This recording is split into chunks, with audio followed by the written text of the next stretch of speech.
Bonjour, bienvenue à ce journal de 7h à la une de l'actualité de ce lundi matin. Première apparition publique du pape François après plus de 5 semaines d'hospitalisation. Le souverain pontife est apparu à la fenêtre de l'établissement dans lequel il est hospitalisé à Rome. Merci à tous, c'est son tout premier mot déclaré dans une voix faible, assis dans un fauteuil roulant. Il a été accueilli par des applaudissements nourris des centaines de fidèles massés devant l'hôpital. On en parle au début de ce journal. Également au sommaire de votre secteur, un nouveau soufflet pour la police nationale. Elle vient d'être dotée des véhicules anti-émeutes. 100 au total. Cette acquisition du gouvernement congolais vise à professionnaliser les opérations de la police. Ce deuxième lot de ces engins a été remis officiellement par le vice-premier ministre en charge de l'Intérieur. Les images à suivre dans un instant. Et enfin, les bulldozers de l'hôtel de ville étaient en action le week-end dans la commune de Lemba. Tous les étals et toutes les constructions anarchiques érigées sur les emprises publiques ont été détruits un à un. Les véhicules abandonnés et autres épaves ont été aussi emportés dans les cadres de la poursuite de l'opération Coup de poing. Voilà tout pour le titre. Mesdames et messieurs, encore une fois, bienvenue à vous sur le régional, la radio-télévision nationale congolaise. Je le dis à l'ouverture de ce journal, première apparition publique du pape François. Après plus de 5 semaines d'hospitalisation, le souverain pontife est apparu à la fenêtre de l'établissement dans lequel il est hospitalisé à Rome. Merci à tous, a-t-il déclaré d'une voix faible, assis dans un fauteuil roulant. Lors de cette brève apparition, il a été accueilli par des applaudissements nourris des centaines de fidèles massés devant l'hôpital. Il est rentré toujours hier au Vatican et va entamer une convalescence qui va durer pratiquement 2 mois. Autre titre annoncé à l'ouverture de ce journal, un nouveau soufflet pour la police nationale. Elle vient d'être dotée de véhicules anti-émeutes. 100 au total. Cette acquisition du gouvernement congolais vise à professionnaliser les opérations de la police. Ce deuxième lot de ces engins a été remis officiellement par le vice-premier ministre en charge de l'Intérieur, Jacques-Komen Chabani. Pas seulement, la police a aussi reçu 600 boucliers électriques et autres matériels. Plus de précision avec Bobo Anan Mukonti. La dissuasion est une forme d'anticipation. Kinshasa s'est réveillé samedi matin sous l'emprise du carnaval de la police nationale congolaise. Un nouvel équipement pour assurer la sécurité de la population et ses biens. Sous une pluie battante, ces nouveaux matériels ont été présentés au public.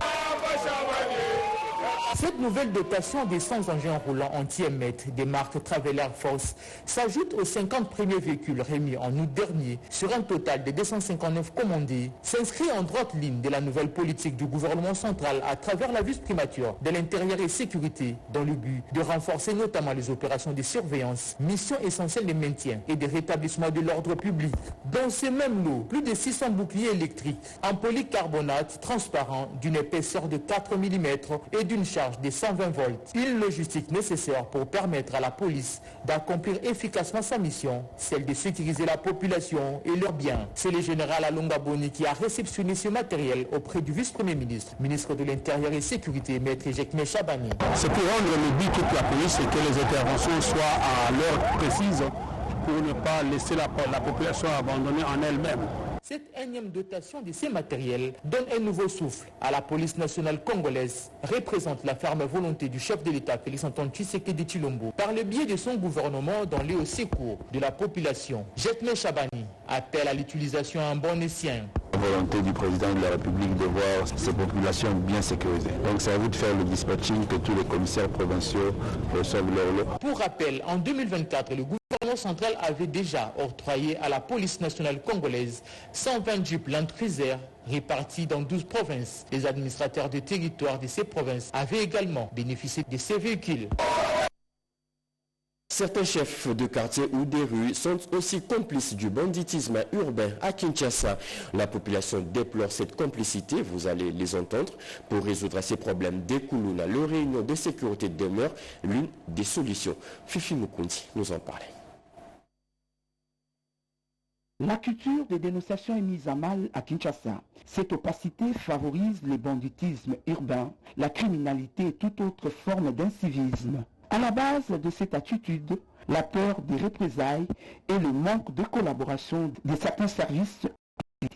na bapo bayebani ke mwana nani aza kuluna bon leo kondo funda mwana wana soki bakangi ekabini bakopointe yo du doigt même bachef de venue chef du quartier bayebani bato basala biso mabe netaka sa mosala na ye ndenge ya esprit nobo ezali po koevite symptôme wana esila mai ezalaka kotonda ekota ntina kati ya lopango nayebisi papa wana ya chef de rue nayebisi papa mai ezokota ezozonga ntina dale wana nayebisaki chef de rue abi na oyebisa ye abuka eloko oyo me atikala koyebisa te omoni biso wana lemba awa eza bachef de rue bazali mais omoni bachef de rue wana mpe bazali baza na bakoko na bango mpe bakóma bakuluna po bango badenonse bana na bango bakoko na bango bazobomba bango na bandako biso toyebi na bango baa bakuluna siko po badenonse bango ezozala biso mpasi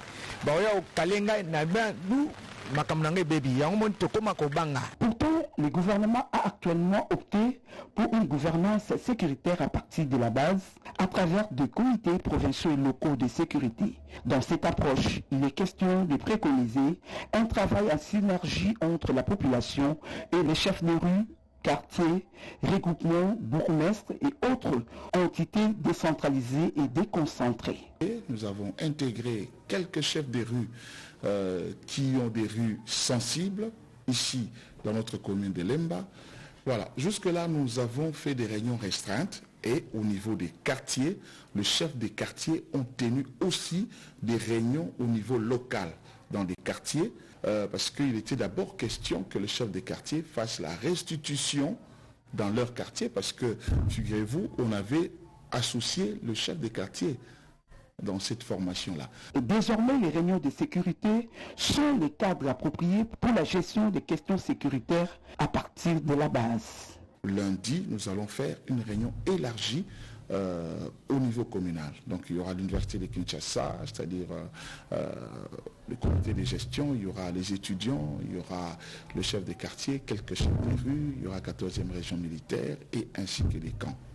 Ces innovations sont les dispositions contenues dans les textes légaux sur la création, l'organisation et le fonctionnement des comités provinciaux et locaux de sécurité. Ces instruments juridiques s'inscrivent dans la logique de réponse au deuxième palier du programme du gouvernement axé sur la sécurisation des personnes et de leurs biens. Une délégation de sénatrices était hier dans les installations du centre de médecine mixte de drépanocytose anémie SS pour des actions caritatives. Elles ont fait les dons de quelques vivres et non-vivres. Dans cette action caritative, le président du Sénat Jean-Michel Sama-Lukonde et le ministre de Recherche scientifique ont été aussi associés. Plus de précisions avec Janine Kalenga, bienvenue Lusala et Julien Piana dans ce reportage. Le président du Sénat, Jean-Michel Sama-Lukonde, a visité ce samedi 22 mars le centre de médecine mixte de drépanocytose, anémie SS de Kalamou, une initiative des sénatrices pour honorer la résilience des femmes drépanocytaires dans le cadre du mois de la femme.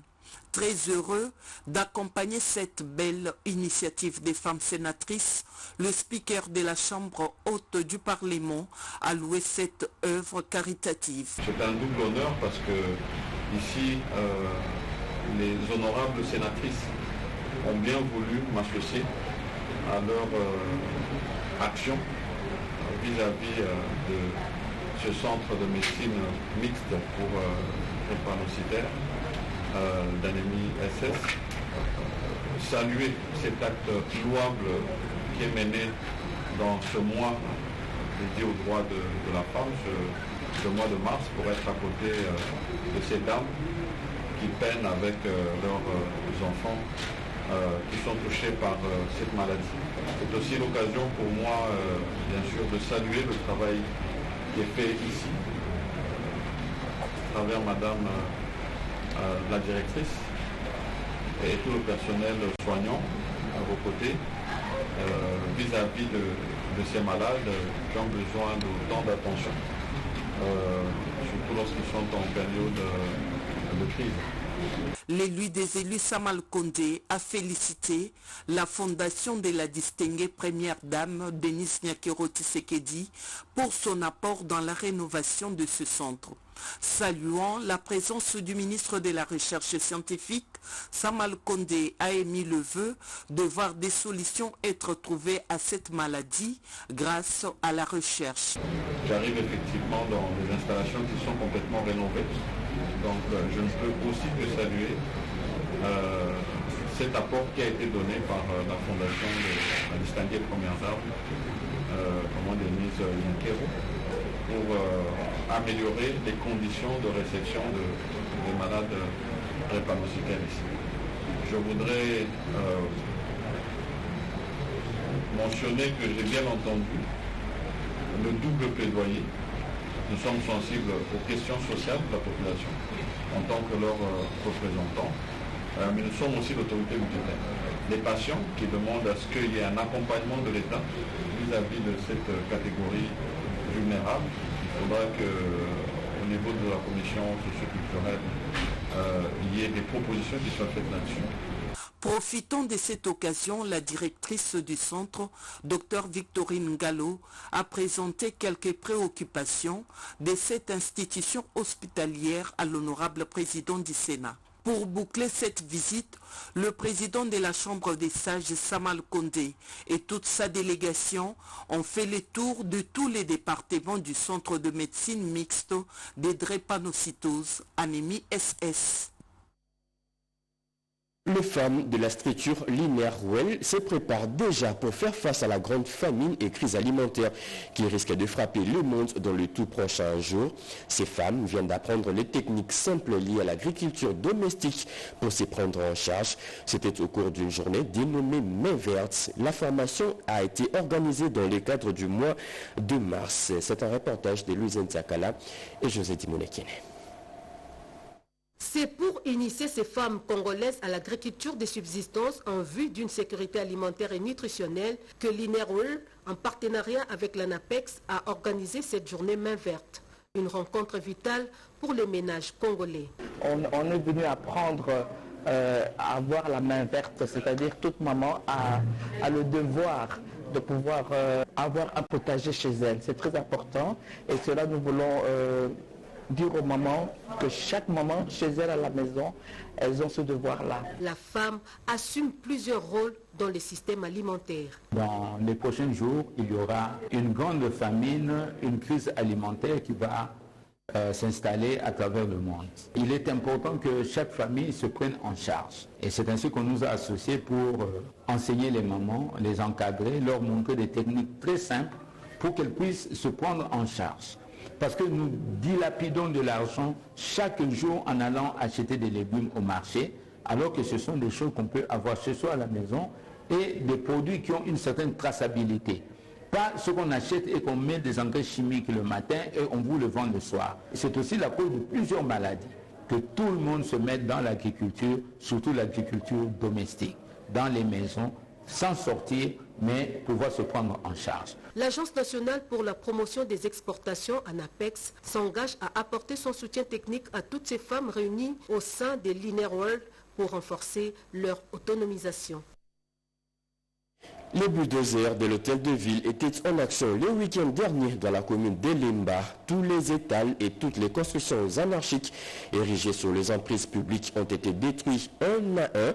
Les véhicules abandonnés et autres épaves ont été aussi emportés dans le cadre de la poursuite de l'opération Coup de poing. Et c'est le ministre provincial de l'Environnement qui a supervisé l'opération. Plus de précisions avec Joséphine Lyotre. C'est une réponse adaptée pour les récalcitrants à l'ordre établi dans la commune d'Elemba. Le bulldozer de l'hôtel de ville a démoli toutes les constructions érigées sur les emprises publiques. Les véhicules et autres épaves ont été également emportés. C'est sous l'œil vigilant du ministre provincial de l'Environnement et le bourgmestre de cette municipalité, Jean-Serge Poba. Sur l'avenue Kianza, les responsables des services d'assainissement ont veillé pour que l'opération se passe dans les normes.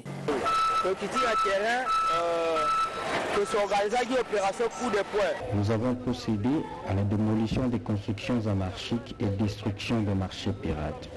Cette opération est conforme aux prescrits de l'arrêté portant sur les mesures collectives d'assainissement. Autre volet, cette opération coup de poing tient à lutter contre l'insécurité. Arrêté 088 portant mesures collectives d'assainissement de la ville de Kinshasa. Et le bi et le tout envahir balabala à l'état marché pirate tout exacté. Avec cette opération, le bourgmestre attend participer à l'assainissement de la ville. Question de matérialiser les concepts Kinshasa et Zobonga.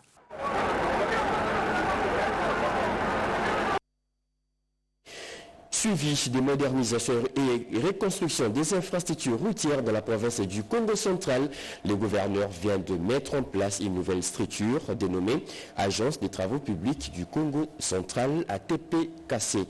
Pierre Mbouy nous en parlait.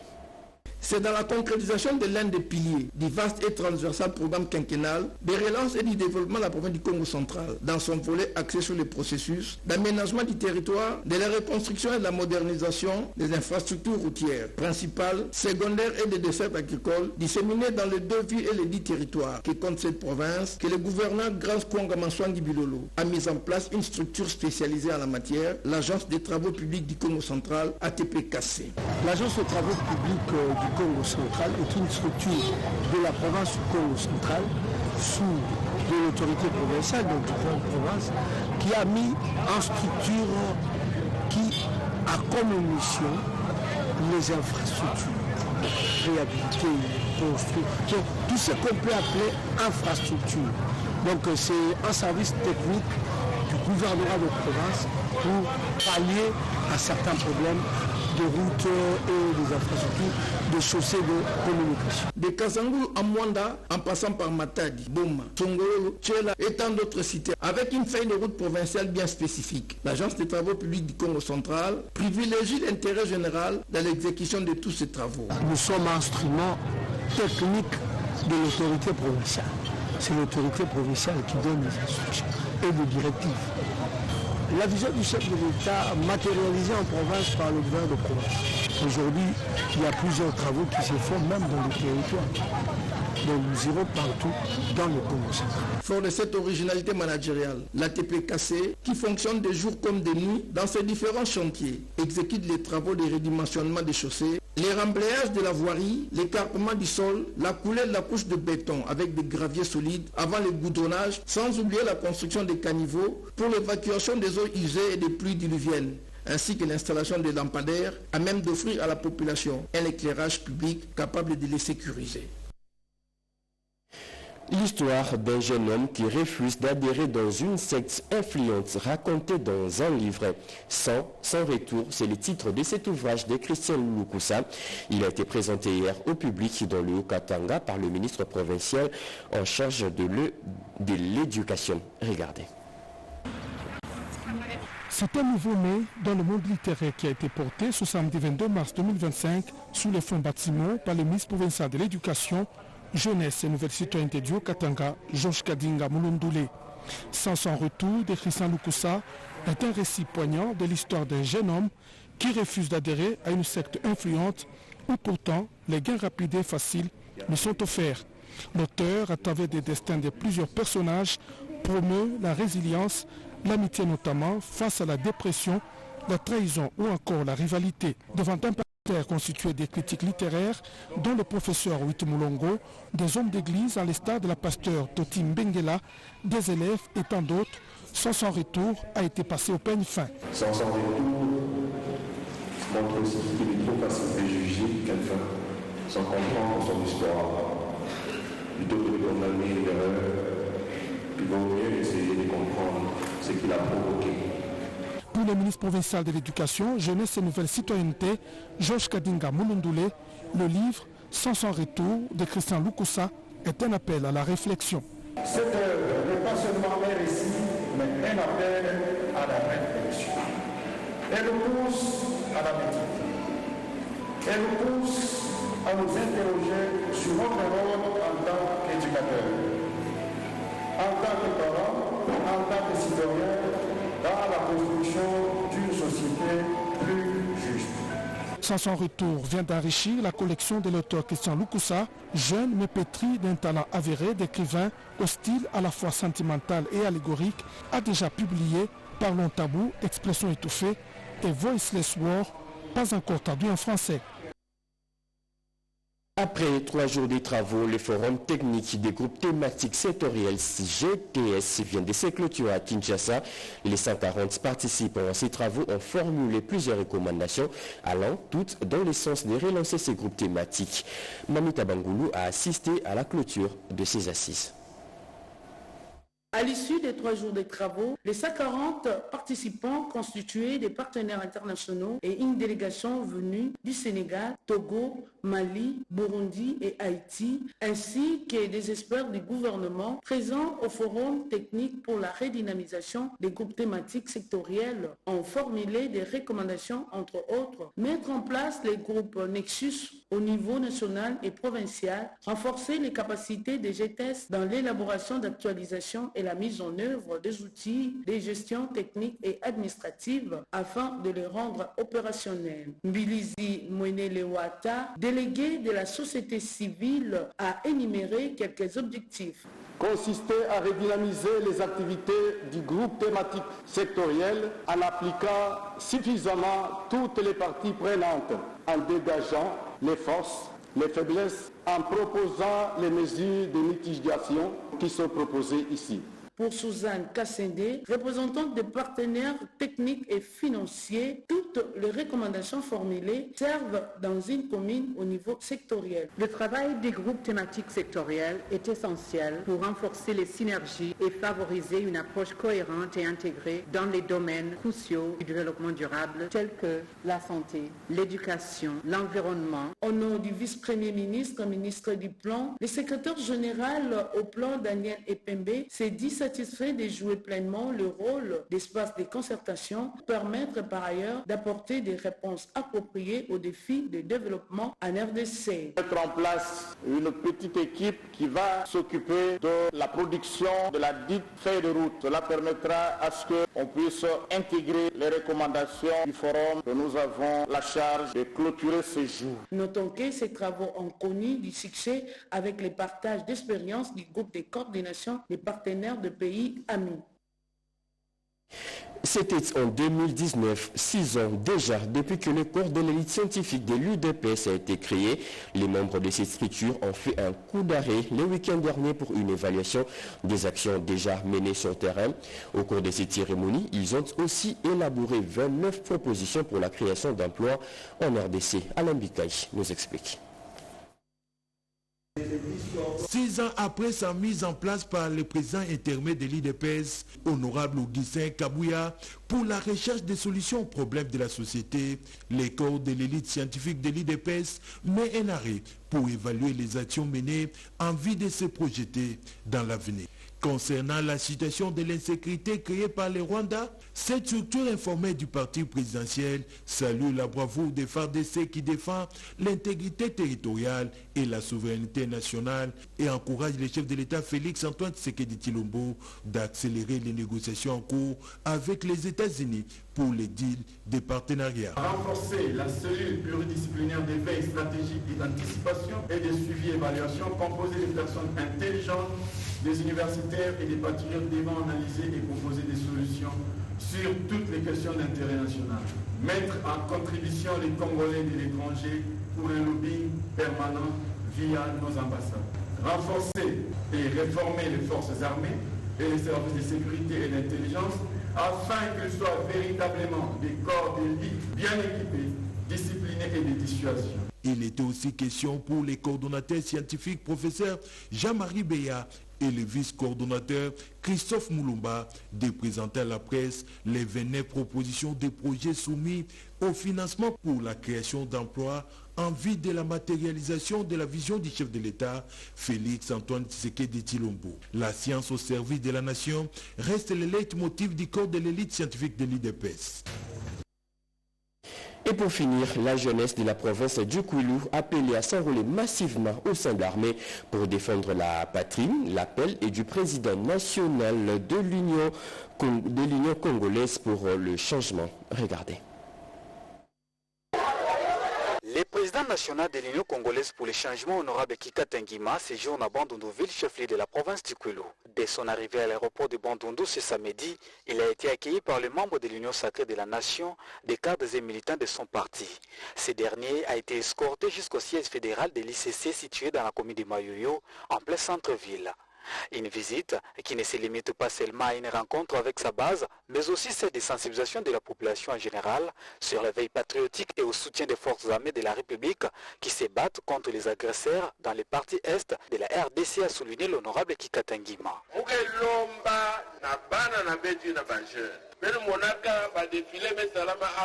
Premier ministre Lugaka Awa, avant Premier ministre Mouta Jean-Pierre Bemba Gombo. Oyo soba batu bainkoba lomba betu kote nu bana ya beto.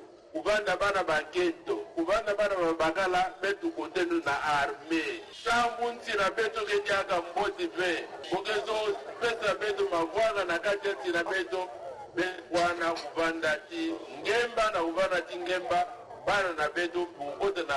Occasion faisant les larrons, l'honorable Kika Tengima participera également aux élections du bureau définitif de l'Assemblée provinciale du Kwilu, inscrite, entendu depuis plusieurs jours et annoncé par le bureau d'âge.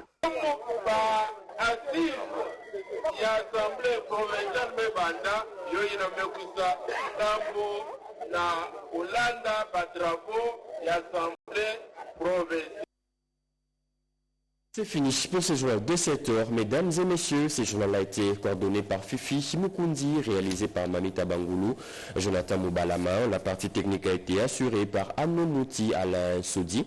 Le tout sous la direction